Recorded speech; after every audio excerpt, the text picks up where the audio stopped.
Hi parents, I hope you're all well.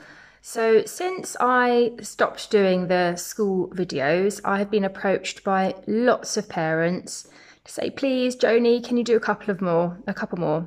So by popular demand, I am going to do that for you. So there's a school is called Saracens High School. It's been in existence for about 2 years, so it's quite a new school, and there's a lot of curiosity about it. I've not been to see it in person. It's on the list, the ever-growing list, but I Googled them and their virtual open evening had passed. However, it was on the 1st of October, so well done to those of you who got round to seeing it. I missed it, but they had all the videos up on YouTube. So if you do want to go back and see it, you can. I think a lot of schools have kept the videos up on their websites because not everyone can do the tours at those times and they need to have some resources up there. So notes on Saracens High, just to give you a heads up. The nearest station to Saracens is Colindale Tube Station. It's by the Graham Park campus / estate. And it's near to the RAF Museum, just to give you a point of reference. I was quite impressed with this school, actually. I would be very interested to go and see the new building because it's in construction at the moment and they're going to be hopefully moving in for next September. So all very exciting, especially for the students who are there at the moment. Okay, so the principal did the talk and he talked about the school being about people. So it was opened up by Saracens, which we all know to be a rugby club. And they opened up a school, but they're not just about sports. They work with the elderly, they work with those in prisons, trying to ensure they don't reoffend. They work with the disabled. So they do a lot of community work, and that was part of the reason behind opening up a school, because there was need for it. The principal talked about Saracens being a family. Now, if you've watched any of my videos, I absolutely love it when a school says that. I think it's really meaningful and I think it really entices parents because you want that feel for your children. So Saracens is a sporting organisation, but they wanted to extend their impact into the community, which is a really lovely thing to mention. So it's 2 years old. It is not yet Ofsted rated. It has not had an Ofsted inspection. It has no exam results. It doesn't have A-level or GCSE students because they're not there yet. So it is a risk as a choice because they don't have, tables and things to compete with other Barnet secondary schools, which are a lot of them are good or outstanding. But last year and the year before, they still had 450 applications over the last 2 years, which is really high numbers. However, the principal did stress on the video, he's mentioned it a couple of times, that it is a local school. What he means by that is that the children who live locally to that school are the ones that get in, mostly because they live on the doorstep. So if you live really near to that school, you can put it as one of your options. If you live a bit further out, less likely, you can still put it there, but less likely. So what are the values and culture of the school? So they have 4 values that they deem to be reflective of the school. Discipline, which is not a surprise considering it's got a sporty feel to it. You have to be very disciplined as a sportsman or sportswoman. Hard work, you need to put hard work in order to succeed. Honesty and humility. Now I like those. This was an amazing part of his talk. He talked about character education, which is, I'm all about that, making children aware and building up their self-esteem by knowing themselves best. What are your character traits? I did a video on this during lockdown where I stopped all homeschooling, wasn't working for us. It just got a bit too much and we concentrated on character traits. So it really resonated with me, this aspect of the school and what he was talking about. And he talked about just that. He talked about kids needing to be resilient, needing to show leadership skills, organisation, and their ability to communicate well, all essential life skills. Character education, he calls it.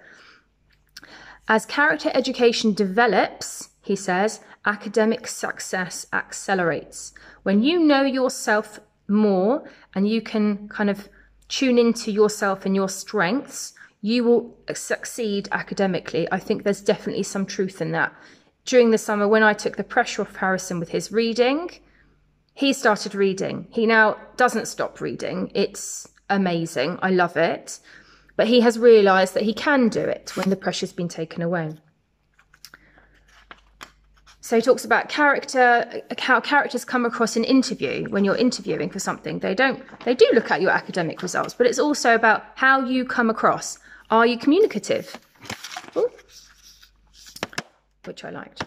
So they get a qualification of character education. So they get to know themselves, where their strengths are, where their weaknesses are, and where they can improve.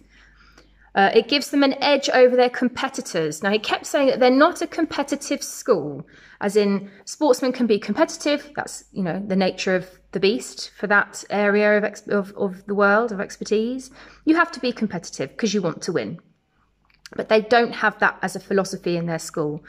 So a child would go there for 7 years and they're working towards apprenticeships or a place at university. So they do have high aspirations, but they also know that there will be children who want to go down a different avenue towards apprenticeships, equally as important. He talked about it being an all-round education. They have speakers coming in from different careers. So if your child isn't as sporty, they're not just going to have sports personnel coming. They're going to have people from all over, from lots of different careers coming to speak and inspire the young. It is a small school. This is the reason it has been quite popular over the last 2 years, because it's small, because it's nurturing. All the children are known as individuals, which really counts. That's part of the benefit of a private school, is because the year groups can be smaller, the classrooms are definitely smaller, and that individual attention is more on point, it's more available. The pastoral support, so they're in learning groups of up to 15, which I thought was brilliant. He didn't say classes, he said learning groups, so we'll interpret that how we wish for now. Each learning group has a learning coach. So again, coming back to that sporty language, those sporty words that he's using. Each learning coach meets with the children twice a day, once in the morning, once in the afternoon. I think he said 15 minutes for each of those slots. And they're also in communication with the parents, coaching them too. Lunch. This was amazing. Not seen it in any other school. Loved the whole family ethos and family feel to it. So at lunchtime, they eat on round tables, encourages discussion. Nobody's left out. You can see everybody really well. Round tables of 6 or 7. Both children and staff can eat on the same table. It's not segregated. The students lay the table. Someone goes and gets the food and they serve one another. How amazing. Wish my kids that did that at home. They clear up together after themselves. Now, this was the bit that was a little bit of a red flag for me. So they have meat or vegetarian. They have no packed lunches. Now, I'm not sure how that would translate for you. My kids are happy with school meals, but some children do prefer a packed lunch. And the reason they said for this, that they have no packed lunches, is that 90% of packed lunches do not meet the nutritional guidelines. I can believe that. And so they believe that if they have a hot meal at school, that they will meet all the nutritional value that they need. You can believe that or not believe that. And if you want a packed lunch still, I'm sure you can speak to them about it. But that was an interesting thing. Okay, literacy. The reading age was very low when they started the school, and the average child was coming in at a reading age 11 months younger than they should have been. Now, that's cause for alarm. So they have a real impetus on literacy. They read for about, I think I heard 50 minutes a day. That's quite a long time, but it's really good. Lots of reading. They talked about Spanish, and they watched the film Coco. I don't know if you've watched the film Coco. Based with, I think it's a Mexican family. So they do Spanish. They talk about family. They'd like to go to the cinema and watch that film, or they bring it into the classroom. Great film. I loved it. This is how they have talked about themselves being an outstanding school already, even though they don't have any GCSE or A-level results to go into tables nationally. They did have a national test.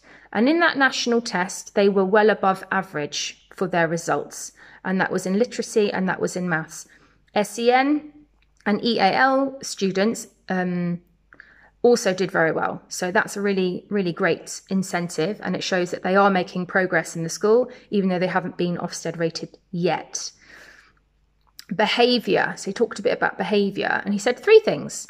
Be ready, so turn up organised, your uniform has to be smart, you can't look dishevelled. Be respectful and be safe. And that was all he said about behaviour. He didn't go into policies and things like that, although he did say something very interesting about detentions. They don't have detentions because detentions don't work. Putting a child in a room and asking them to be quiet, they're just sitting there wasting their time really, or they do homework, whatever the policy is for the school. They don't do that. They find it doesn't work.